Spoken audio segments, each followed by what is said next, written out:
몇 분하고 인사합니다. 어려운 말씀 잘 깨닫는 시간 되기 원합니다.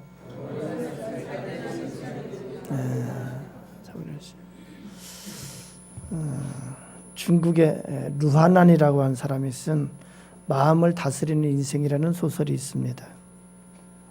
두 친구가 몸에 아주 심각한 이상이 있는 것을 발견하고 병원에 입원하게 됩니다. 그래서 입원해가지고 서로 상의하면서 정밀 진단을 앞에 두고 우리 암이라는 진단이 나오면 이렇게 하자.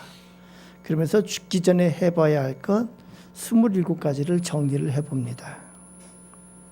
티벳의 도낭 석굴을 보기 위한 여행, 양쯔강 상류에서 하류까지 배 타고 여행해 보기, 하이난 해변에서 야자수 배경으로 사진 찍기, 다롄에서 배를 타고 바닷길로 남부까지 가보기, 하얼빈에서 겨울나기, 천안문에 올라가기, 셰익스피어의 작품 모두 읽기, 그리고 책 한 권 쓰기, 이런저런 27가지를 정리를 했습니다. 뒷장에는 이렇게 기록했습니다.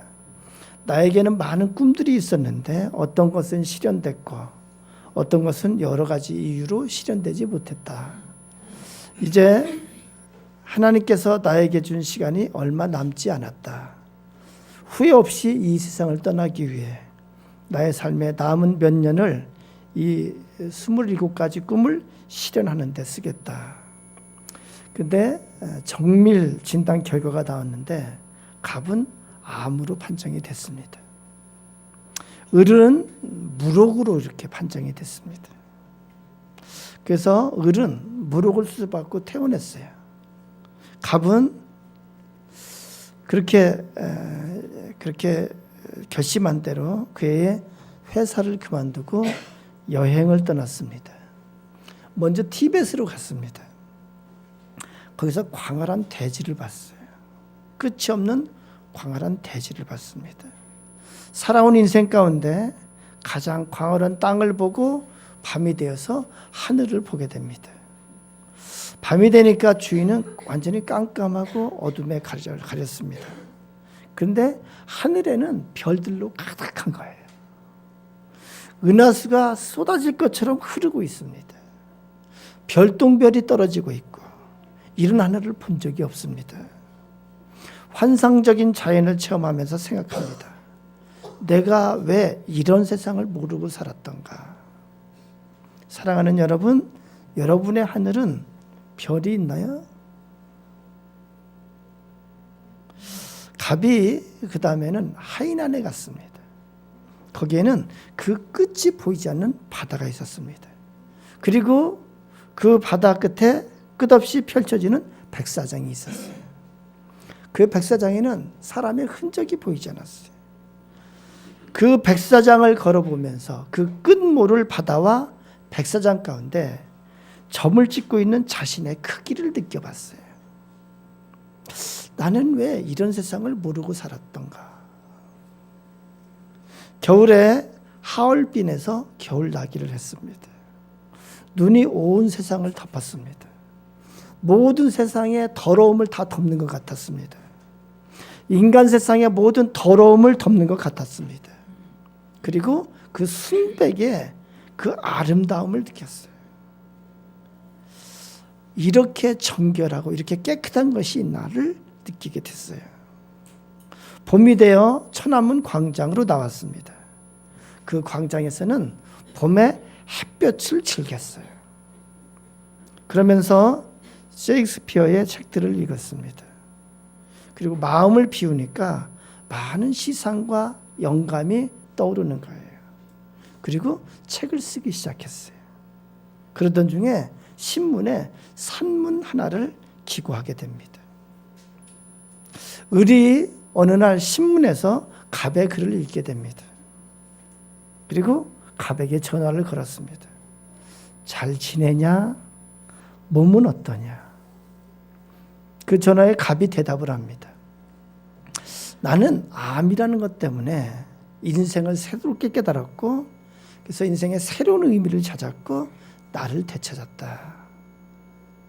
그리고 을에게 묻습니다. 너는 어떠냐? 그러자 의리 대답을 할 수가 없습니다. 한참 있다가 이렇게 말합니다. 그날 나는 암이 아니어서 일상으로 돌아왔지. 그리고 내 인생이 꼬이기 시작했어. 나의 삶은 엉망이 되었어. 그리고 이야기가 끝이 납니다. 참 이상한 것이 있어요. 우리 인생은 죽음에 가까이 가봐야 비로소 새로운 의미를 깨닫게 된다는 거예요. 죽음을 체험한 자들이 공통적으로 하는 말이 뭐냐면은 이제야 삶의 의미를 알 것 같다고 그런 말을 하는 거예요. 어찌 보면은 죽어봐야 참되게 사는 법을 알게 되지 않다는 생각을 합니다. 죽어봐야 진정으로 살게 된다고 그렇게 말하기도 합니다. 오늘 우리가 같이 읽은 본문은 성경에서 가장 어렵다는 로마서. 그 로마서 중에서도 가장 이해하기 어려운 부분으로 꼽히는 그 부분을 우리가 읽었습니다. 오늘 본문에서는 율법과 죄악에 대한 문제를 끝내버리는 것은 죽음이라는 단어로 그렇게 표현을 했습니다. 율법을 지켜야 되는 것이 아니고 율법에 대해서 죽어야 한다고 그렇게 말을 합니다. 죽어야 율법에서 승리한다는 거예요. 7장 6절에 이렇게 기록합니다. 이제는 우리가 얽매였던 것에 대하여 죽었으므로 율법에서 벗어났으니 이러므로 우리가 영의 새로운 것으로 섬길 것이요 율법 조문에 묵은 것으로 아니할지니라. 이게 무슨 어느 나라 말인지 잘 모르겠죠. 율법으로부터 자유로울 수 있는 방법은 죽는 것밖에 없다는 것입니다. 혹시 착각 마시기 바랍니다. 육체의 죽음을 말하는 것이 아니에요. 율법에 대해서 죽는 것을 말하는 거예요. 율법은 우리에게 검사 같은 역할을 합니다. 죄를 깨닫게 해주고 죄를 지적해주고 정죄해야 합니다. 그런데 나는 그 율법 앞에 피고인이에요. 그래서 나 피고인이 죽으면은 계속되던 검사의 신분이 끝난다는 거예요. 나에 대해서 죄에 대해서 자꾸 정죄하고 죄를 깨닫게 해주는 이 율법의 역할이 나에게서 끝난다는 거예요. 이것이 율법과 인간과의 관계라는 겁니다. 그러면서 혼인관계를 예로 들었습니다. 2절 한번 읽어보면 이렇게 기록합니다. 남편이 있는 여인이 그 남편 생전에는 법으로 그에게 매인받으나 만일 그 남편이 죽으면 남편의 법에서 벗어나느니라. 4절에 이렇게 기록합니다. 그러므로 내 형제들아 너희도 그리스도의 몸으로 말미암아 율법에 대하여 죽었으니 이는 다르니 곧 죽은 자 가운데서 살아나신 이에게 가서 우리가 하나님을 위하여 열매를 맺게 하려 함이라. 이렇게 기록합니다.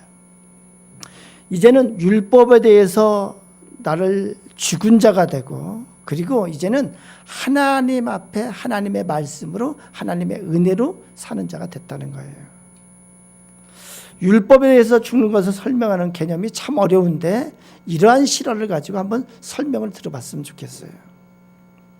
아주 훌륭하고 존경받는 목사님이 한 분 계셨습니다. 그런데 그 훌륭한 분을 어떤 장로님이 많은 사람들이 참석한 회의석상에서 공격하는 일이 발생했어요. 그 장로님이 메모지를 하나 꺼내서 그 목사님의 10가지 문제점이라고 하면서 조목조목 읽어나갔다고 합니다. 1번으로 뭘 잘못했고 2번째 뭘 잘못했고 쭉 해서 10가지를 지적했습니다. 그러자 그 회의장은 찬물을 끼얹은 것 같이 아주 냉랭한 분위기가 되었습니다. 그 장로님이 10가지를 지적하고 나서 이런 것들을 하나님 앞에 고쳐야 하지 않겠는가 하고 그렇게 지적하는 분위기였어요. 정죄하는 그런 분위기였어요. 그런데 그 10가지 내용을 다 듣고 난 다음에 그 목사님이 이렇게 대답을 했어요. 말씀을 잘 들었습니다. 그런데 장로님이 읽은 그 내용은 틀렸습니다. 잘못됐습니다. 그러자 회의장은 일순간에 긴장감이 맴돌았습니다. 틀렸다는 것이 뭘까요? 반박하겠다는 거예요. 그렇죠?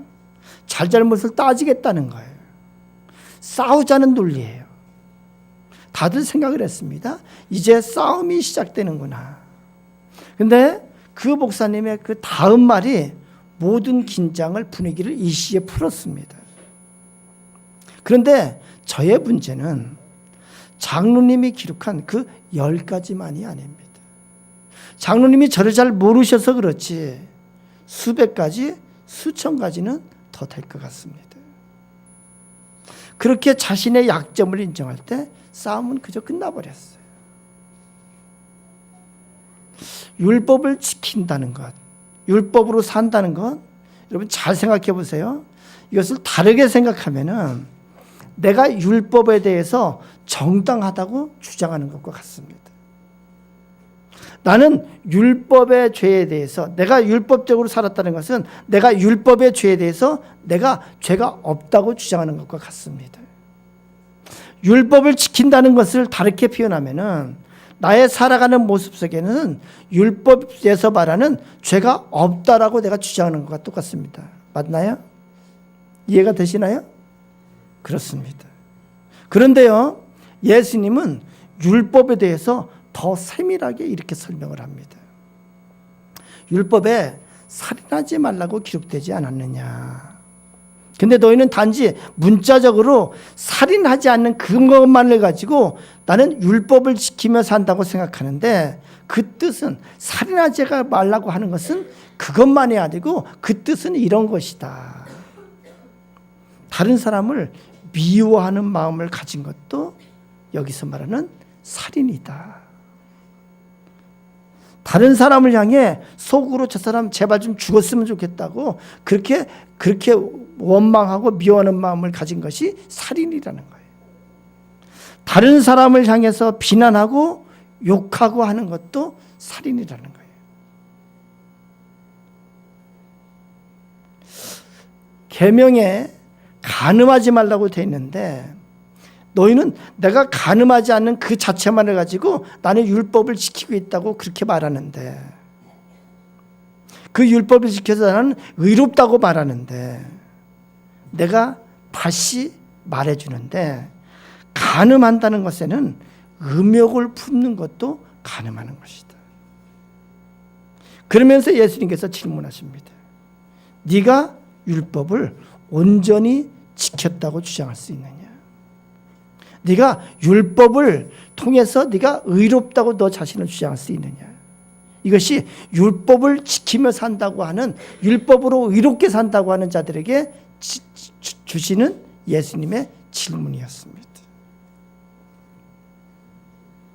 율법을 지키면서 산다는 것, 율법으로 산다는 것은 나는 율법에 따라서 죄가 없다고 나를 주장하는 거예요. 끝없이 나는 이런 죄가 없다고 싸우는 거예요. 그에 비해서 율법에 대해서 죽는 것은 뭘까요? 율법으로 나는 의롭다고 주장하지 않는 거예요. 나의 죄를 인정하고 거기에서 돌이키는 것이 그 율법에 대해서 죽는 거예요. 회개하는 거예요. 하나님, 나는 죄인입니다. 하나님, 율법으로 볼 때 나는 죄인입니다 하고 기꺼이 하나님 앞에 나의 죄됨을 고백하고 그리고 회개하는 거예요. 그러나 예수 그리스도로 말미암아 나는 죄사함의 은총을 받았습니다. 이것이 예수께서 다시 살아나신 거기에 같이 동참하는 거라는 거예요. 내가 살면서 이제는 예수 그리스도의 말씀대로 순종하며 살겠습니다. 이제는 내가 사는 기준은 율법으로 내가 의롭다고 하는 것이 아니고 예수 그리스도의 말씀대로 순종하며 살겠습니다. 이것이 율법에 대해서 죽은 자라는 거예요. 이것이 죄에 대해서 죽고 하나님 앞에 사는 자입니다. 그럼 이런 질문을 던지는 거예요. 그렇게 살면은 율법적으로 문제가 있는 것이 아닌가요? 끊임없이 질문이 계속해서 나오는 거예요. 예수님에게 이 바리새인들이 계속해서 시비 걸고 이게 지적하는 것이 그거예요. 율법적으로 더 못한 자가 되지 않습니까? 우리로 따지면 도덕적으로 윤리적으로 문제가 생기는 거 아닙니까? 우리가 요즘 누가복음을 큐티하고 있습니다. 그런데 마침 지난주 큐티에 누가복음 6장에 예수님께서 이 문제에 대해서 예수님께서 말씀해 주세요. 누가복음 6장에 제자들이 안식일에 이제 밀밭을 지나가는데 제자들이 그 안식일에 밀을 따가지고 손에 비벼서 먹었어요. 우리 어렸을 때 여러분 해봤는지 모르겠지만 그것을 가지고 바리새인이 지적을 합니다. 율법을 어겼다고 지적을 합니다. 그때 예수님이 뭐라고 말씀하시냐면은 먼저 이렇게 말씀하세요. 성경에서 너희가 다윗의 이야기를 듣지 못하였느냐. 다윗이 사울왕에게 쫓길 때에 그 굶주림 가운데 있을 때 성막의 성소에 들어가서 거기에 있는 진설병을 먹지 않았느냐. 이것이 율법에는 금지하고 있는 거예요. 그 진설병은 오직 제사장만 먹을 수 있는 거예요. 그런데 다윗이 그것도 먹고 자기와 같이 한 자들에게 그걸 나눠줘서 먹게 했습니다.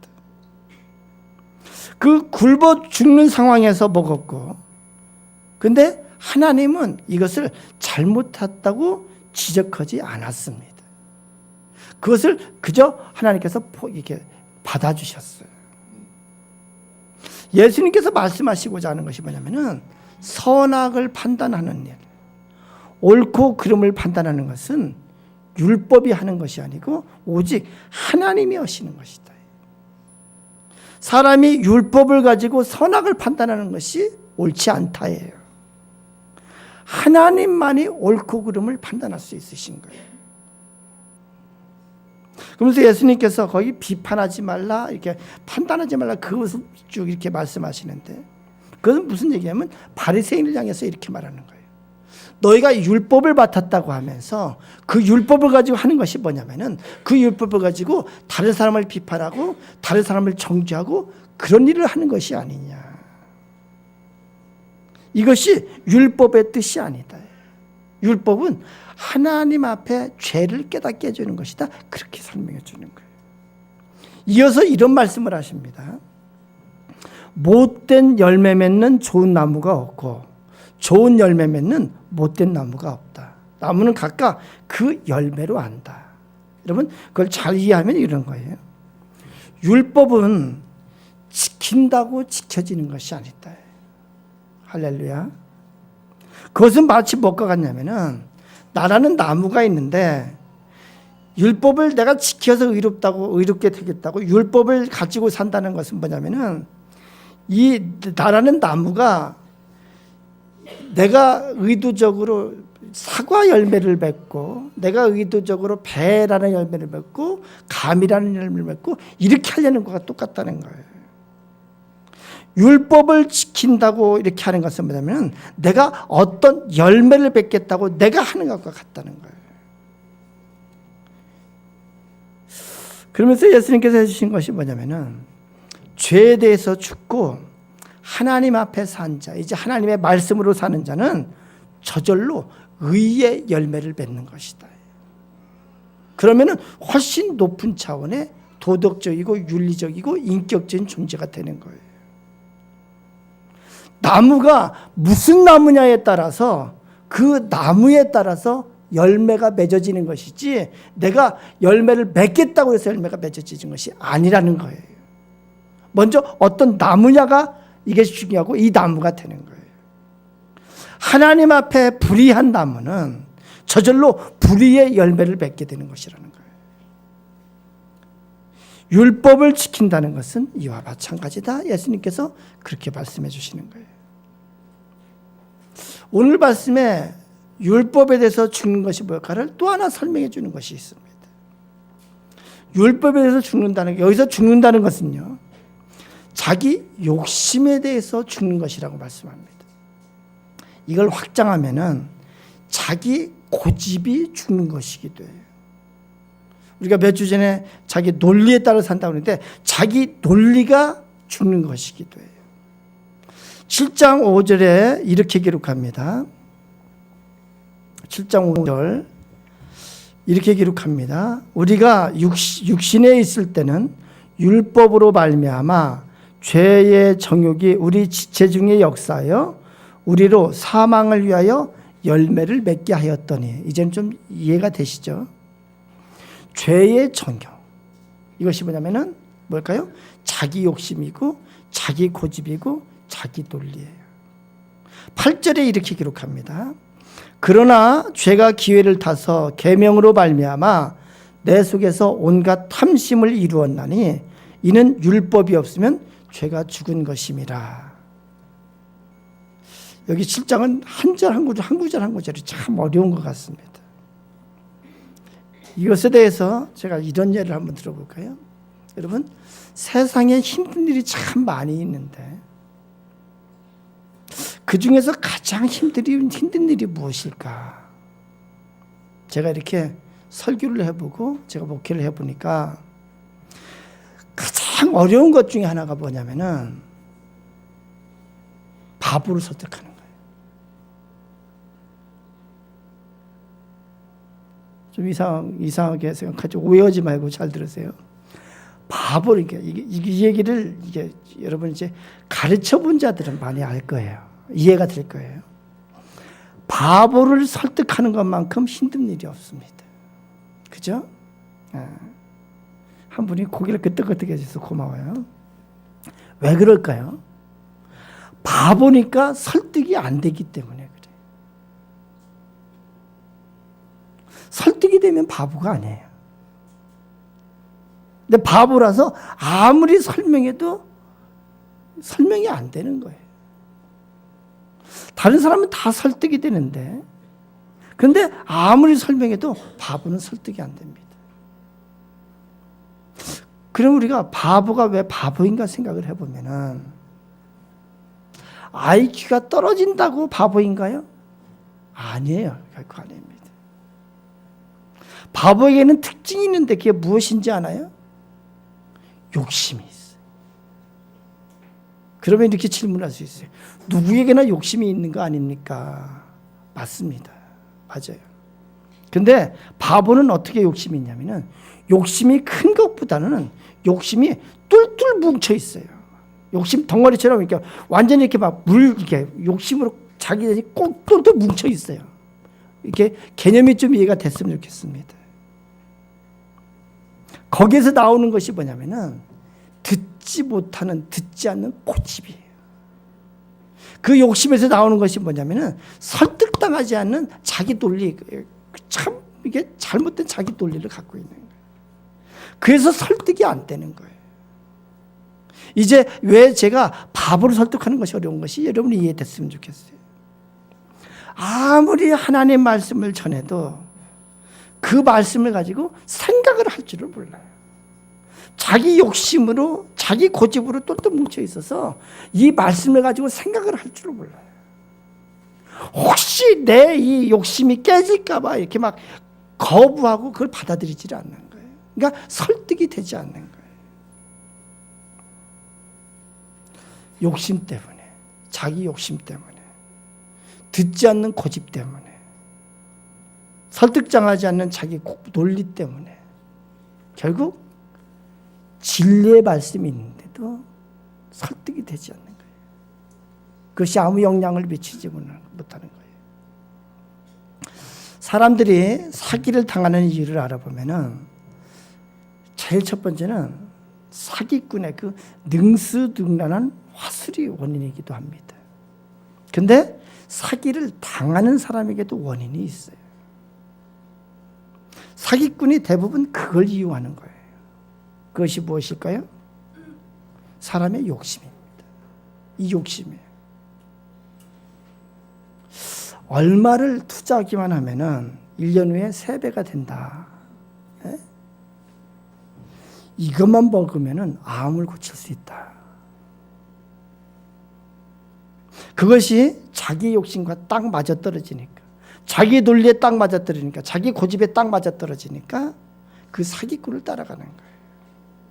그런데 실제로 세상에 그런 것은 없습니다. 없어요. 그죠? 정상적으로는 그런 것이 없어요. 자기 욕심과 맞아 떨어지기 때문에 사기를 당하는 거예요. 근데 마귀가 하는 짓이 바로 그렇습니다. 마귀가 우리를 이끌어가는 똑같은 원리예요. 마귀가 우리를 이끌어가는 미끼가 뭐냐면 바로 탐심이에요. 탐심이 이런 거예요. 청년들에게 예수 믿는 사람과 결혼해야 된다고 여러 차례 얘기를 해요. 그것이 성경에서 말하는 하나님의 뜻이라고. 그런데 믿지 않는 사람과 결혼을 해요. 그리고 나중에 후회하면서 인생 망쳤다고 그래요. 그렇게 예수 믿는 사람과 결혼해야 된다고 그렇게 말을 들었는데도 그게 예수 믿지 않는 사람과 결혼을 해요. 그 이유 중 하나가 뭐냐면 바로 욕심이에요. 그 욕심이 뭐냐면은 예수 안 믿는 남자가 더 매력적으로 보이는 거예요. 더 돈도 많아 보이고 명문대학 나온 것도 보이는 거예요. 욕심 때문에 그러한 요소들이 보이는 거예요. 더 크게 보이는 거다라는 거예요. 그래서 하나님의 말씀 따라가는 것이 아니고 자꾸 그런 탐심대로 이끌려 산다는 거예요. 이것이 욕심에 따라 사는 인생의 모습이기도 합니다. 율법에 대해서 죽는 것은 자기 욕심이 죽는 거예요. 자기 고집이 죽는 거예요. 자기 논리가 깨지는 거예요. 그리고 하나님의 말씀으로 사는 거예요. 하나님의 말씀으로 사는 거예요. 이것이 율법에 대해서 죽고 하나님에 대해서 사는 자의 사는 모습입니다.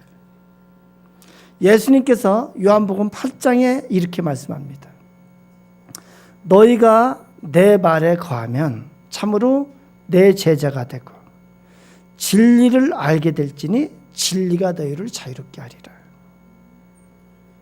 저는 인생 사는 법에 대해서 욕심을 갖고 고집을 갖고 나의 논리를 갖고 살았어요.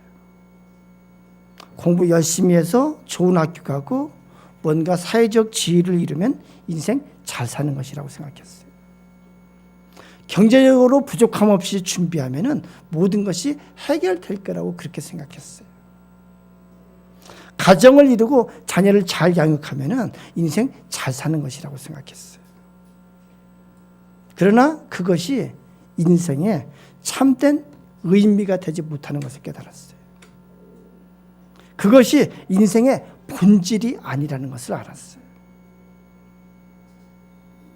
아무리 그런 논리로 살고 그런 욕심으로 살아봐도 항상 해결되지 않는 존재에 대한 두려움이 있었습니다. 항상 해결되지 않는 불안감이 있었고 열등감의 문제가 있었어요. 항상 해결되지 않는 무의미함과 공허함의 문제가 있었어요. 왜 그럴까요? 우리 사람은 영적인 존재이기 때문에 그렇습니다. 영적으로 하나님과의 관계가 해결되지 않으면 다른 무엇으로도 해결되지 않는 그런 부분이 우리에게는 있습니다. 이것은 하나님을 만난 자가 고백하는 고백이기도 합니다. 사람은 율법으로 살 수 없어요.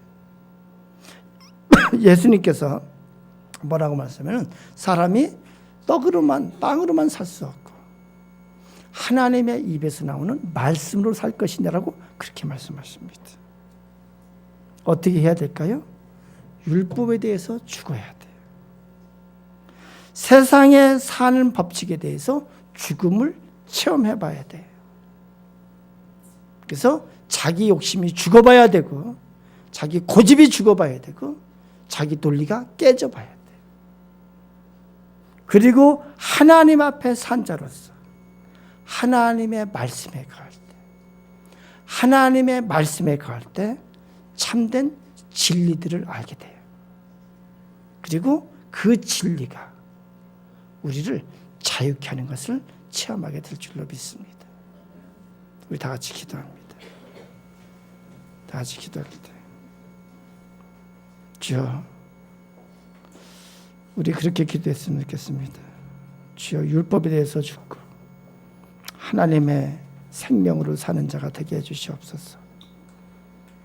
떡으로만 사는 것이 아니고 하나님의 말씀으로 사는 존재인 것을 깨닫게 해주시옵소서. 나의 욕심이 죽기를 원합니다. 끝까지 살아 역사는 나의 욕심이 죽기를 원합니다. 나의 고집이 깨트려지기를 원합니다. 나의 욕심과 나의 고집 때문에 모든 문제가 발생하는데 나의 욕심과 고집이 죽기를 원합니다. 하나님의 말씀에 거하기를 원합니다. 참된 진리를 깨닫기를 원합니다. 진리가 나를 자유케 하는 그 능력을 깨닫기를 원합니다. 우리 다 같이 합심해서 기도합니다. 아버지 감사합니다. 아버지 감사합니다. 감사합니다. 아버지 이 시간 우리에게 성령으로 임하여 주시옵소서. 아버지 이 시간 우리가 말씀을 깨닫게 해주시옵소서. 율법에 대해서 죽는 것이 무엇인지를 체험하게 해주시옵소서. 하나님 앞에 사는 것이 무엇인지를 깨닫게 해주시옵소서. 아버지 율법에 대해서 죽는 체험을 하게 해주시옵소서. 나의 도덕으로 나의 윤리로 주님 의롭게 되는 것을 포기하게 해주시옵소서. 아버지 이제는 오직 하나님의 말씀으로 의롭게 되는 것을 체험하게 해주시옵소서. 오직 믿음으로 의롭게 되게 해주시옵소서. 아버지 하나님의 말씀에 거하는 자가 되게 해주시고 하나님의 말씀에 거할 때 진리를 깨닫게 되고 진리를 알게 되고 그 진리가 나를 자유케 하는 역사를 체험하게 해주시옵소서. 아버지 이 시간 성령을 임하셔서 이 들은 말씀이 잘 깨달아지게 해주시옵소서. 성령을 임하셔서 오늘 들은 말씀을 체험하게 해주시옵소서. 아버지 율법에 대해서 죽는 자가 되게 해주시옵소서.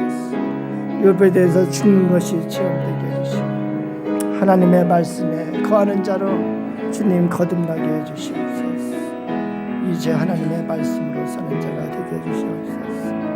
주여 도와주시옵소서. 주여 도와주시옵소서.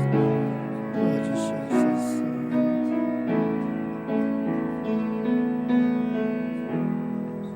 지혜영 성령 하나님, 이 시간 우리 가운데 임하여 주시옵소서.